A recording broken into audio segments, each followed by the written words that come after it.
Olá, muito boa noite. Começa agora o Jornal da RDC. E você confere os destaques desta quinta-feira. Começa a Operação Carnaval da Polícia Rodoviária. A previsão é que 150 mil carros saiam pela Freeway em direção ao litoral norte. Governo lança pacote de combate à criminalidade com ações integradas nos municípios da região metropolitana. Presos de Canoas trabalham em obras da prefeitura em troca de redução da pena. Na série especial sobre o Carnaval, vamos conhecer o samba enredo da Imperatriz Dona Leopoldina para este ano. E mais, a previsão do tempo e as últimas notícias da dupla Grenal. Fique conosco, o Rio Grande se conecta aqui.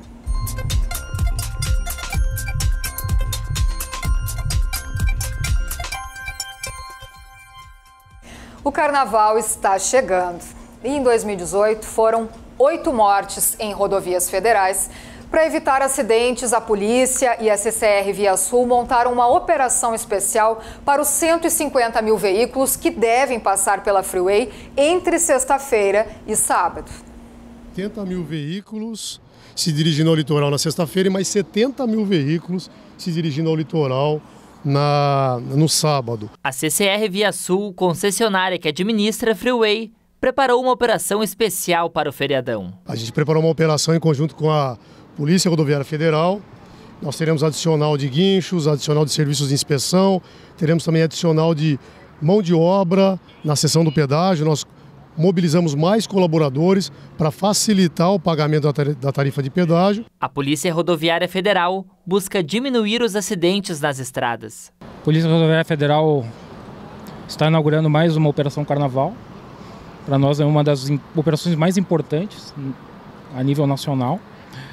E o foco da PRF é a redução da violência no trânsito, com foco no combate ao excesso de velocidade, embriaguez ao volante, fiscalização de ultrapassagem e outras infrações. Cuidado é a palavra de ordem para os motoristas que vão pegar a estrada. Nós solicitamos, pedimos cautela. Evitar ultrapassagens, respeitar o limite regulamentado da rodovia, especialmente no momento que tiver o acostamento liberado, utilizar o cinto de segurança e, sem sombra de dúvida, para a viagem ser bastante tranquila, não pode beber e dirigir. A Polícia Rodoviária Federal faz um alerta aos horários de maior movimento na BR-290. Sexta-feira, das 2 horas da tarde às 2 horas da manhã e sábado, das 7 da manhã às 2 da tarde. Já para o retorno do litoral, a polícia prevê congestionamento entre o meio-dia e as 2 da manhã de terça-feira e na quarta, das 7 da manhã ao meio-dia. O acostamento entre Gravataí e Osório será liberado caso haja necessidade.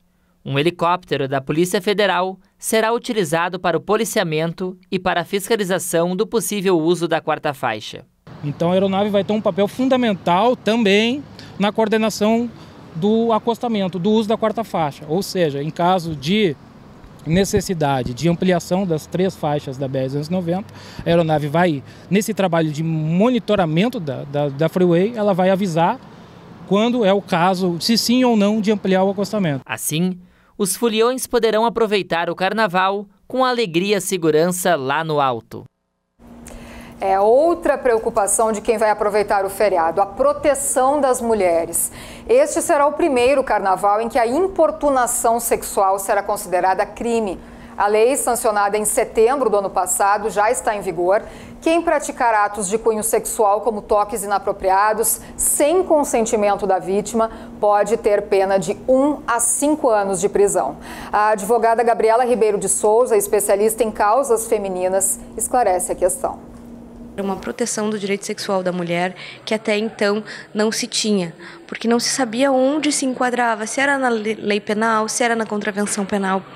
E não esse tipo de atitude. São atitudes em que o ofensor tem uma conduta sem a permissão da vítima, com o objetivo de satisfazer o seu prazer.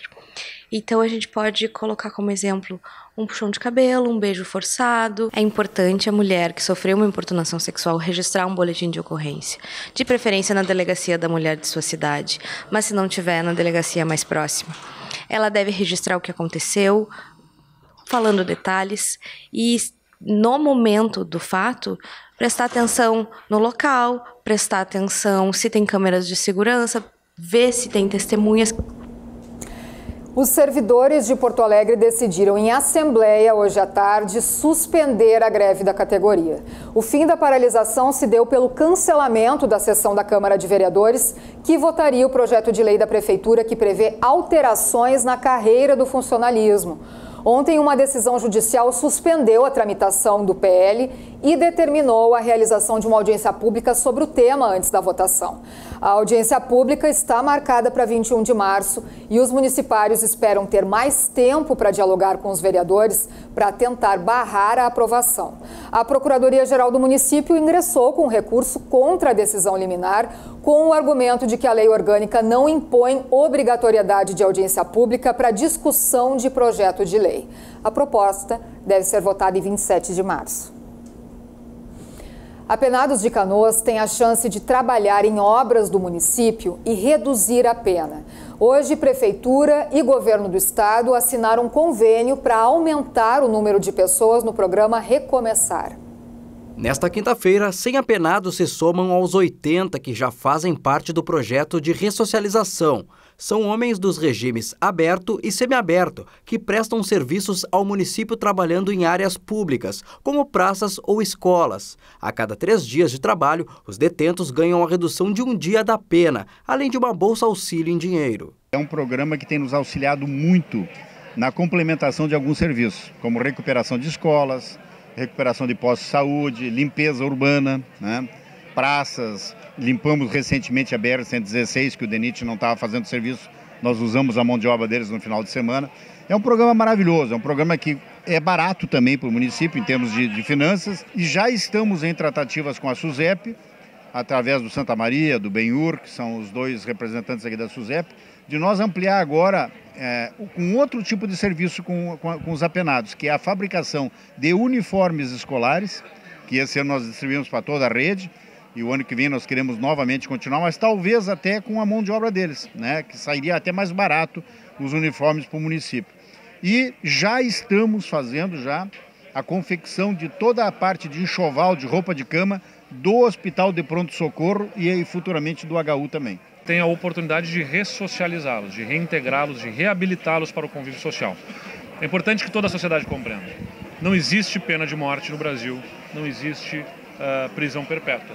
Todos aqueles que são apenados, que cumprem pena, regressarão ao convívio com a sociedade. E se vão voltar a conviver, é de interesse de todos, de toda a sociedade, que voltem a conviver reabilitados, para não reincidirem no crime. E para não reincidirem no crime, precisam ter efetivamente novas oportunidades, como cidadãos, como profissionais, para se integrarem no mercado de trabalho. O governo do estado lançou hoje o RS Seguro, um plano que pretende ir além do combate à criminalidade e à repressão. Uma das ideias é a implementação do Gabinete de Gestão Integrada, que pretende unir órgãos municipais, estaduais e federais nos 34 municípios da região metropolitana. O programa trabalha sobre 4 eixos principais: combate ao crime, políticas sociais, preventivas e transversais, serviços de segurança, qualificação do atendimento ao cidadão e sistema prisional.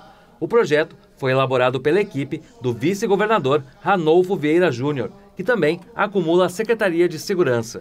O conjunto de ações foi batizado de Programa Transversal de Segurança Pública e Defesa Social. O programa é para os 4 anos, né? Então isso é importante, é isso. Nós demos a largada desse programa. Hoje já criamos o GGIM. Na próxima semana já vamos reunir o GGIM e já vamos fazer operações. Paralelamente a isso, outras ações estão sendo feitas, realizadas. Como, por exemplo, no eixo da prevenção, tem um grupo técnico estudando, né, aquelas áreas mais conflagradas, a fim de buscar ali ações do Estado, do município, evitando que a criança, que o adolescente, que o jovem acabem delinquindo, né? Um dos desafios do novo plano é amenizar o déficit de 13 mil vagas do sistema prisional. Também para o final de março, a ideia da implementação de uma Secretaria de Administração Penitenciária, além, é claro, de novas casas prisionais. O sistema prisional permuta para a construção de presídios, PPPs no formato tradicional, em que o Estado remunera ao longo dos 30 anos, e acesso a recursos do Fundo Penitenciário Nacional estão como fontes de financiamento para viabilizar investimentos no sistema penitenciário. Um outro grupo está construindo um modelo construtivo de novas casas prisionais, selecionando áreas, selecionando municípios que queiram receber presídios, que nós temos mais isso ainda, né? Para que até o final do mês de março nós possamos, então, apresentar à sociedade gaúcha o número de vagas que nós queremos abrir e o tempo que nós levaremos para abrir essas vagas, né? Uma das ações que gerou mais dúvida foi o funcionamento do Gabinete de Gestão Integrada, que promete atender os 34 municípios da Grande Porto Alegre, através da união dos órgãos de segurança em níveis municipal, estadual e federal. Na prática é o seguinte, reúne os municípios numa mesma mesa, projeta os indicadores de criminalidade de cada município e em cima desses dados, de maneira conjunta, se planeja ações visando coibir essas práticas delituosas. Entre março e abril, o governo promete apresentar mais desdobramentos do plano, mas o governador Eduardo Leite garante que nas próximas semanas haverá um aumento na sensação de segurança nas ruas. Vamos apresentar ainda no mês de março a aplicação do efetivo dos 2.000 novos brigadianos, dos novos policiais civis, dos novos agentes do sistema penitenciário também, dos novos bombeiros, de acordo com os dados nos quais nós baseamos a política de segurança. Além disso, outra meta é reduzir a burocracia e qualificar o atendimento ao cidadão. Para isso, serão feitas algumas ações, como a ampliação de serviços na delegacia online, além da implementação de um novo sistema de registro de ocorrências. Todos esses investimentos em tecnologia poderão advir e vão advir do uso da Lei de Incentivo à Segurança como forma de investimento. Mas o que nós estamos principalmente aqui identificando e frisando à sociedade não basta apenas mais dinheiro se não tiver estratégia de implementação do investimento.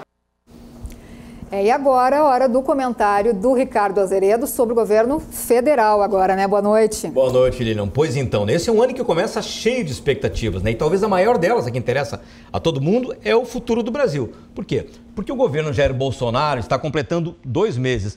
Um governo que se elegeu com uma campanha baseada na promessa de resgatar valores patrióticos, valores morais, desmontar o modelo da esquerda que vigorou por cerca de 20 anos, combater com vigor a corrupção e a impunidade.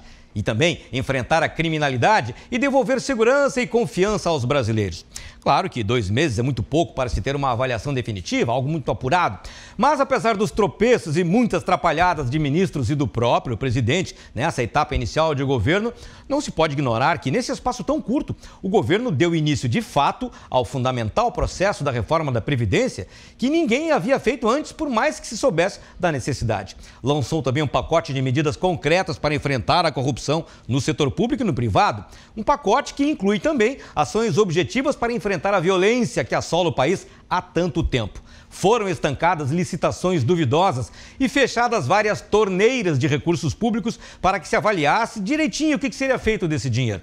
Mas, claro, não faltam dúvidas sobre apoios políticos suspeitos, críticas ao empoderamento dos polêmicos filhos do presidente, brigas com a grande imprensa e por aí vai. E no meio disso tudo, sai a primeira pesquisa de avaliação do governo, encomendada pela Confederação Nacional dos Transportes, a CNT, que deu 57% de aprovação ao governo Bolsonaro. E o que podemos esperar então daqui para frente? É o que a gente vai debater daqui a pouco no programa Cruzando as Conversas, aqui na RDC às 10h30 da noite, com cientistas políticos, jornalistas e outros especialistas. A gente tem muito o que falar sobre esse assunto que, sem dúvida, não é, Lilian? A gente quer muito saber que rumo esse país vai tomar, porque a gente precisa saber do futuro, né? Tá certo. A gente aguarda amanhã, então, novamente. Muito obrigada. Estaremos aqui. E você vê, depois do intervalo, ainda a série de reportagens sobre as escolas de samba. Hoje, a Imperatriz Dona Leopoldina para o desfile no Porto Seco. Nós já voltamos.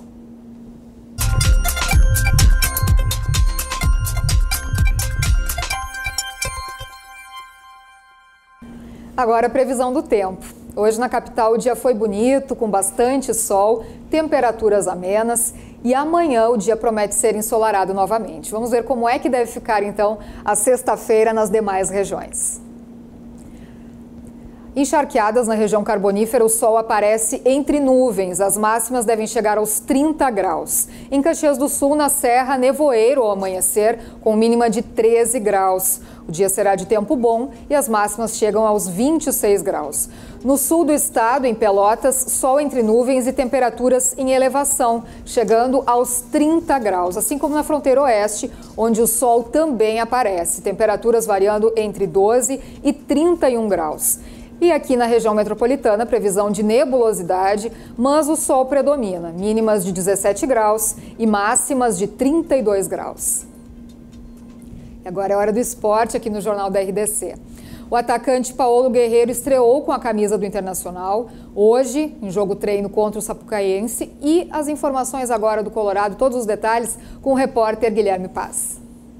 Aqui no CT Parque Gigante, uma grande novidade na manhã desta quinta-feira. O atacante peruano Paulo Guerreiro participou pela primeira vez de um jogo treino com os demais companheiros. O placar da atividade foi de 0-0 contra a equipe do Sapucaense. Guerreiro até que fez um gol, mas o árbitro marcou falta na jogada. Amanhã pela manhã o Colorado enfrenta o São José. O Zequinha de Porto Alegre aqui no CT Parque Gigante, no último jogo treino antes da viagem para o Chile, para enfrentar a equipe do Palestino na primeira rodada da fase de grupos da Libertadores da América. E o atacante Rafael Sobis, que já conquistou a América com o Internacional, disse o que o Internacional tem que fazer para conquistar novamente o título. Eu acho que o principal é saber que a Libertadores, muitas vezes você não consegue jogar. Você tem que competir. Muda país, muda clima, tem altitude, muda gramado. Então, o principal nosso é nos adaptarmos a cada situação, entender rápido e saber que a gente vai ter jogo que não vamos jogar bem, mas temos que ganhar. O Grêmio teve uma baixa hoje, o volante Michel torceu o tornozelo e preocupa a comissão técnica. Outro desfalque é o atacante Everton, convocado para a seleção brasileira. Todos os detalhes agora com o repórter Pedro Oliveira.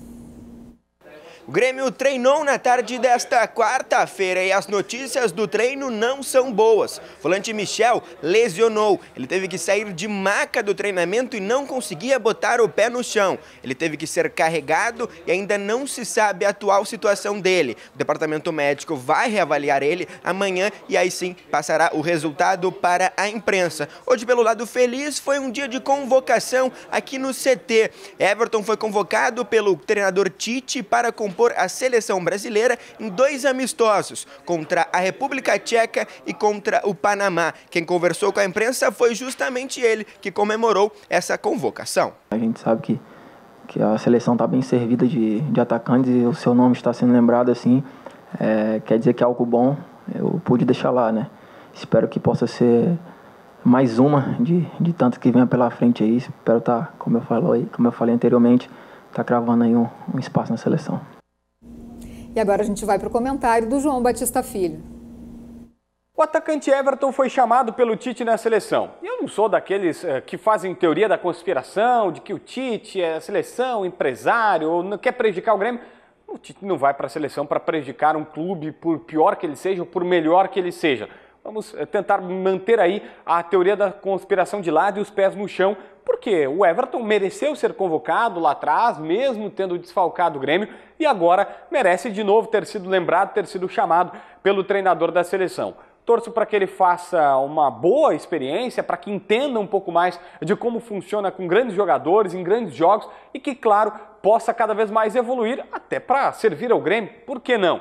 Tite, na sua coletiva, explicou que o Everton é um cara até mais polivalente, mais híbrido, por exemplo, que o Vinícius Júnior e que o Richarlison. O Vinícius mais do drible, o Richarlison mais do gol. E o Everton é o cara que sabe fazer as 3 coisas. Ele arma um pouco mais a equipe, ele vai ser agudo, ele vai tentar o gol e ainda tem o drible, que talvez não é a sua principal característica, mas ele sabe fazer isso bem. Ou seja, por tudo isso, o Everton merece ser chamado pelo Tite, assim como mereceu lá atrás.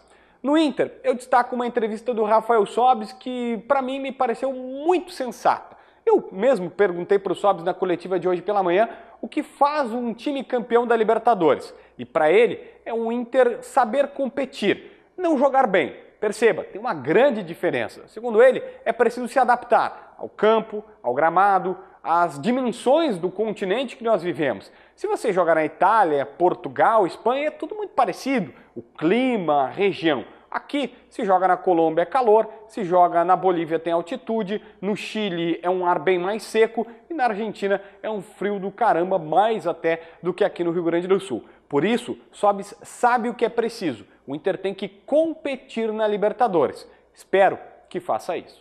Muito obrigada, JB.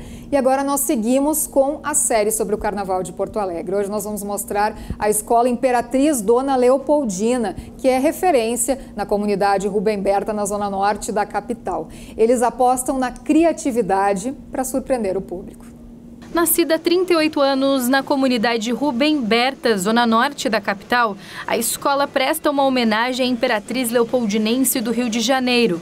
Assim como a carioca, a agremiação gaúcha tem forte identificação com os moradores da Coab, que mantém vivo o carnaval por gerações. A gente, todos que estão envolvidos nisso, a gente veio de famílias que são de carnaval, né?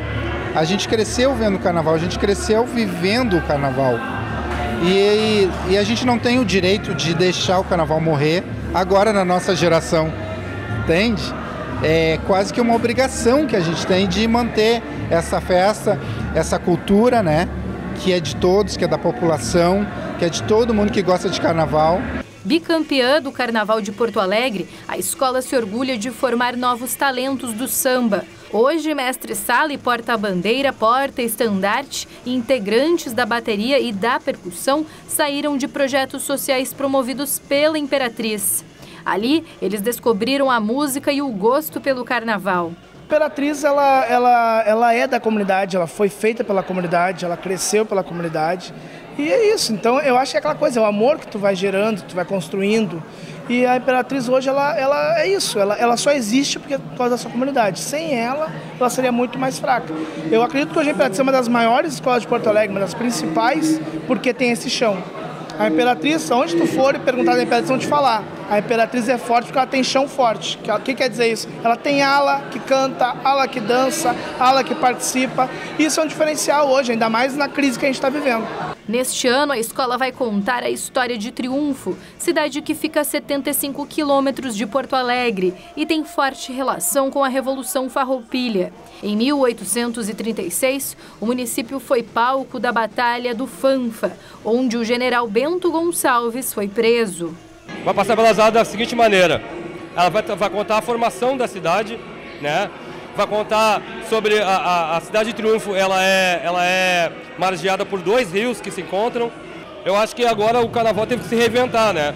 Com essa questão de não ter cachê da prefeitura de Porto Alegre. Então as escolas procuraram fazer atividades, mais atividades que já tinha, né? A escola vai contar com 1.200 componentes divididos em 17 alas. Como neste ano, a alegoria não será quesito de nota dos jurados, a aposta da Imperatriz será na criatividade das coreografias das alas. Então vai ter muita coisa diferente no desfile. A criatividade. E até eu ameaço as pessoas para ter algo mais criativo do que vai ser a nossa ala da prainha. Prainha vai ser uma coisa que muita criatividade, muito barato, mas ninguém viu. A comunidade mostra nos ensaios que veio para fazer bonito no desfile de Porto Alegre.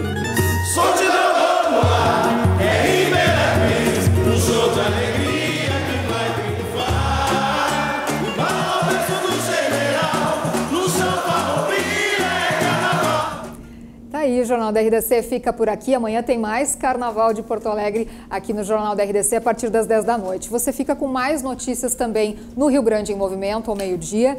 E agora seguimos com o Cruzando as Conversas com o Ricardo Azeredo. Uma ótima noite para você. Até amanhã.